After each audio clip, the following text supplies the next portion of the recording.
இந்த வீடியோவில் ஐபி ரேட்டிங்கை பற்றி பார்க்க போகிறோம். அதாவது இன்கிரஸ் ப்ரொடெக்ஷன் அப்படின்னு சொல்லுவாங்க. ஸோ இந்த ஐபி ரேட்டிங் ஆனது எலக்ட்ரானிக் டிவைசஸ்க்கெல்லாம் கொடுத்துருப்பாங்க.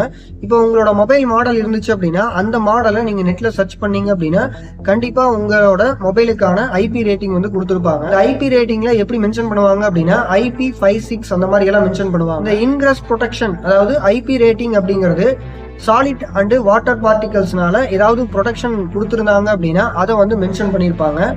இப்போ 2 டிஜிட்ல மென்ஷன் பண்ணுவாங்க. ஃபார் எக்ஸாம்பிள் IP56 அப்படின்னு மென்ஷன் பண்ணுவாங்க, இல்லைன்னா IP23 இந்த மாதிரி வந்து மென்ஷன் பண்ணியிருப்பாங்க. இந்த ஐபி அப்படிங்கிறது இன்கிரஸ் ப்ரொடெக்ஷன் அப்படின்னு சொல்லலாம். ஃபர்ஸ்ட் இருக்கக்கூடிய டிஜிட் பார்த்தீங்கன்னா protection against the solid particles.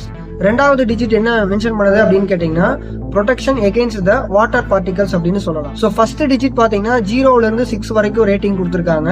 அதே மாதிரி செகண்ட் டிஜிட்ஸ் பார்த்தீங்கன்னா 0லேருந்து 9 வரைக்கும் கொடுத்துருப்பாங்க. இப்போ உதாரணத்துக்கு IP23 அப்படின்னு சொல்றாங்கன்னா ஐபி அப்படிங்கிறது இன்கிரஸ் ப்ரொடெக்ஷன் அப்படின்னு சொல்லலாம்.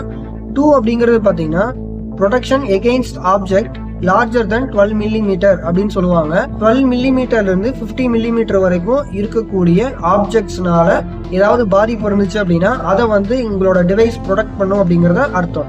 அந்த 3 அப்படிங்கிற லெட்டர் எதை மீன் பண்ணுது அப்படின்னு கேட்டிங்கன்னா ப்ரொடெக்ஷன் எகெயின்ஸ்ட் த ஸ்ப்ரேயிங் வாட்டர். அதாவது வாட்டர் வந்து ஸ்ப்ரே ஆகிட்டு இருக்கும்போது உங்களுக்கு ஒரு குறிப்பிட்ட லோடு கிரியேட் ஆகும். அந்த ஃபோர்ஸ்னால ஏதாவது பாதிப்படைஞ்சுது அப்படின்னா அதை உங்களோட டிவைஸ் வந்து கண்டிப்பாக ப்ரொடெக்ட் பண்ணும்.